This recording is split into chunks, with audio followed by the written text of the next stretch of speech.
السلام علیکم رحمۃ اللہ وبرکاتہ۔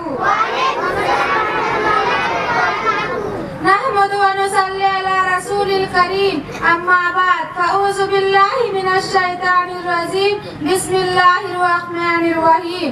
یعنی عورت تم اپنے گھروں کو لازم پکڑو اور اپنی زیاریت کی طرح اظہار زینت کا خلاف کرو۔ معزز سامعین، میری دینی اسلامی ماہر بہنوں، اس اجتماع میں میری تقریر کا عنوان ہے عورت اور پردہ۔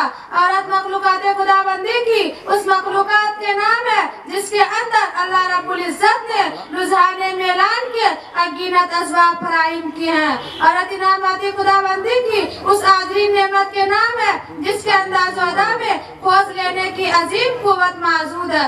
غرض یہ ہے کہ اس نے جمع کی ایسی کوئی خوبی باقی نہیں رہی جو عورت کے اندر موجود نہ ہو، لیکن یہ سب کچھ اس وقت ہوتا ہے جب عورت نہیں، جب عورت اسلامی تعلیمات سے اپنے آپ کو سنوارتی ہے، جب ان کی زندگی میں قرآنی تعلیم ہوتی ہے، جب وہ نبی اکرم صلی اللہ علیہ وسلم کی فرامین پر اپنے آپ کو بچاور کرنے والی ہوتی ہے، جب یہ عورت عائشہ کی مثال، حفصہ کی کردار، زینب کی نظیر ہوتی ہے، ام سلمہ کی سخاوت ان کے ہاتھوں میں ہوتی ہے، فاطمہ کی حیا ان کے چہروں سے ٹپکتی ہے، اور خیر و تازمہ کا خاتمہ کرنے والی ہوتی ہے۔ لیکن میری ماں اور بہنوں، آپ جانتی ہے عورت کس طرح عائشہ کی مثال، حفصہ کی کردار، زینب کی نصیب بنتی ہے، اور کس طرح کسی پردہ کی وجہ سے عورت عائشہ کی مثال، حفصہ کی کردار، زینب کی نصیب بنتی ہے۔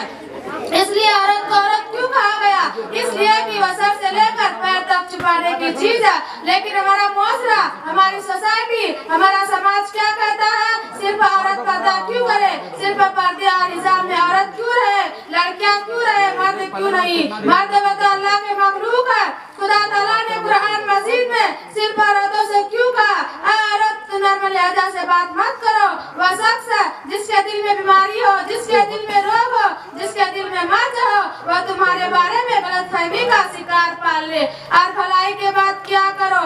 اس لیے میرے ماں اور بہنوں، عورتوں کی آواز میں شیرینی اور مٹھاس ہوتی ہے، اس لیے ان کے اس کے انداز میں نزاکت اور دلکشی موجود ہوتی ہے۔ پردہ کا مطلب صرف یہ نہیں کہ آپ نے نقاب لگا لیا تو پردہ ہو گیا، آپ نے فیس کا کور کر لیا تو پردہ ہو گیا۔ پردہ آنکھوں کی بھی ہوتی ہے، آنکھوں بھی جینا کرتی ہے، ہاتھوں کا بھی جینا ہوتا ہے، پاؤں کا بھی جینا ہوتا ہے، ان کا جینا چل رہا ہے۔ پردہ آواز کا بھی ہے، زبان کا بھی ہے، ان کا جینا بند کرنا ہے، دل کا گناہ آج میں خالص کرنا ہے۔ شرمگاہ ان سب کی تہذیب کر دیتی ہے، اگر آدمی غلط کام کر لیتا ہے تو ان کی شرمگاہ ان سب کی تہذیب کر دیتی ہے۔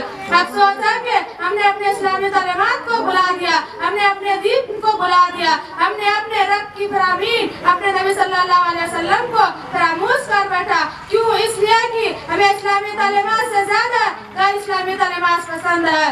آج جو لڑکیاں اسکول، کالج، بڑے یونیورسٹی میں پڑھتی ہے، اسے پردہ کا حکم دیا جاتا ہے تو وہ کیا بولتی ہے؟ میں کھلے دماغ کی ہوں، میں کھلے مزاج کی ہوں، مجھے پردہ کی ضرورت نہیں۔ جب میں بھلا صحیح ہوں تو مجھے پردہ کی ضرورت کیسے پڑ سکتی ہے؟ میرے ماں اور